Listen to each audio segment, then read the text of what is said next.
going to start by talking about a study that was done in the 1980s. It was a study on happiness, and it was applied to two populations. One were people who had just been diagnosed HIV positive, and the other were lottery winners. Some of you may have heard about this. They came back 4 years later, and they tested them again, and they found that the people who had been diagnosed HIV positive 4 years earlier reported higher levels of happiness than the lottery winners. Now, what this points to, as I see it, is that the mind determines our experience of life. That yes, there are circumstances and conditions, of course, that are important, but largely our experience of life is determined by the mind. And this is supported by many hundreds or thousands of true stories of people who transcended extraordinarily difficult circumstances in prison camps and prisons and many other things. We have this tremendous ability to change our experience of the world. There are two ways of understanding this. One is as a matter of perception. That, and this is something that neuroscience also supports, points to, is that what we think of as a reality is really our interpretation of it. That the mind, each one of us, our mind is like a filter that filters out what we don't want to experience, and this gives us what we do want to experience. This is enormously important. It's a matter of perception. The second thing is a matter of function, where we learn through meditation how to direct our attention, that we have a choice as to where we direct our attention. The image I like best is a flashlight. We can use the mind like a flashlight. A flashlight has a beam, say we're in the dark.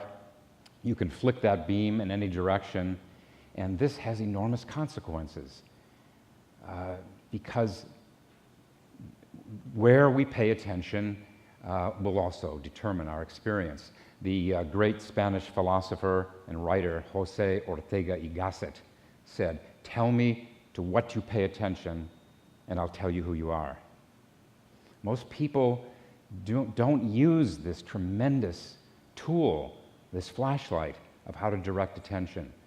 But when you do, you confirm what Ortega y Gasset was saying, which is that the quality of our life is not determined so much by what we do as what we are. What we are, how we use the mind, and related to that, of course, is the way we respond in all situations. Now, I'm guessing that what I say from here on out is going to be true perhaps of many kinds of meditation. Zen is just one kind, but I'm going to talk about Zen particularly, first of all, because that's what I've been doing my whole life, is practicing Zen meditation, but secondly, because Zen meditation can be done without the use of any religious elements. You can do deep Zen meditation without any religious images, ideas, beliefs, dogma. It's kind of a generic kind of meditation at one level. So then what is the work of Zen meditation? Primarily, just to keep it simple, it's learning to detach from thoughts. That our thoughts are just one aspect of our mind, our consciousness.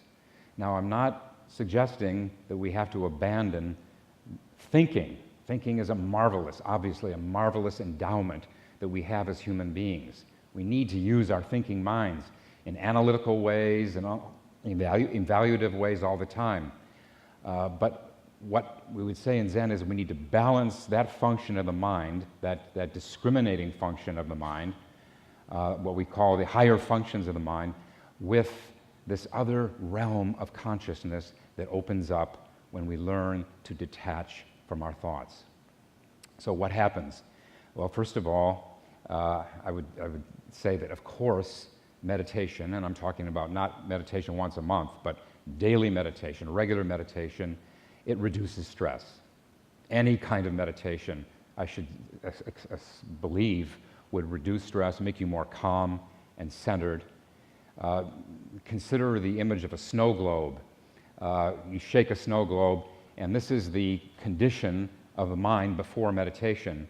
And in Zen, what we're doing is just setting it down, just setting that snow globe down, allowing thoughts to settle. Nothing very exotic, just letting thoughts settle. Another thing that I should think would be assumed by anyone is that meditation would stabilize your emotions, would help you with your whole emotional life. It does this, as I see it, in my experience, by, again, enabling us to detach from our thoughts. So consider anger. There's the initial experience, the triggering experience that may provoke anger in us. But then beyond that, so much of what gets us into trouble with anger is our thinking about the person that provoked us, thinking about what we might say back to the person or do to the person. It's the chewing on what has happened.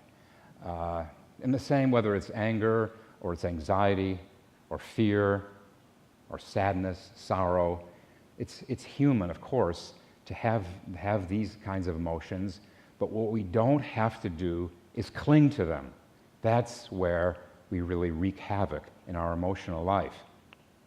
A third, I should think, obvious benefit of meditation is that it develops concentration. And anything we do with stronger concentration, we're going to do more capably, even eventually more masterfully. Now, in addition to these things, which will make you a more stable, more competent person, there's a whole different level of benefits that come from meditation, and these have to do with the way our perspective is changed through meditation. So consider, I'm going to throw another analogy at you, consider thoughts, errant, random, irrelevant thoughts, the kind of thing that flits through the mind all the time. Consider this as the waves on the surface of the ocean. A lot of turmoil, a lot of buzzing of the mind. When I say this, the problem is that many people don't know how much their mind is buzzing all the time. It's like being on the surface of the ocean and just bobbing all the time and not ever experiencing what it is to get underneath the waves into the depths of the ocean. Now, what this does for us, first of all, through this accessing a different realm of consciousness, we find that we can get underneath problems. So what kind of problems? Ethical issues. What are the thorny problems? Ethical issues. What is more complex than ethical issues? We also find that we can face life decisions, that is, whether to get married, whether to take this job or that job, and so forth. This too, by meditating on it, we can get underneath the surface waves, and a whole new world opens up to us. And then, in the same way, we tap into what I would call the source or the womb of mind, of creativity, actually. In doing that, we also find we can open up resources we never knew we had. When I'm writing an article and I'm getting all tangled up in what am I trying to say here, I find that if I just sit down, cross my legs, in no time, I'm underneath all of that discursive thought, and somehow things suddenly become much clearer. It feels like cheating to do that, but it really works very well. One other aspect of this change perspective is on a much more, macro level, which is it changes our our way of understanding our place in the world. So in Zen, we understand that as long as we're using just this discriminating mind, this what most people think of when they call the mind, as long as we're doing that, we tend to see things fragmented. We see things divided. And especially we see things in terms of self and other, us and them. When we get under those waves, then we experience the unity of things. And this has tremendous implications, because the truth is that within all of our differences, and of course everyone is unique, every single person is unique, within those differences there is a sameness. And in meditation then we are not denying our differences. We're not denying the world of discrimination, but we're balancing it with this other aspect. You know, in terms again of the ocean, it's the depths of the ocean is what unites. It's the silence in these depths that unite us. And this reveals, ultimately, through awakening or enlightenment, this reveals what is beyond the ego and its way of dividing the world. And of course, this has tremendous implications. Awakening from this nightmare, this dualistic nightmare of self and other, us and them, this is ultimately what's possible.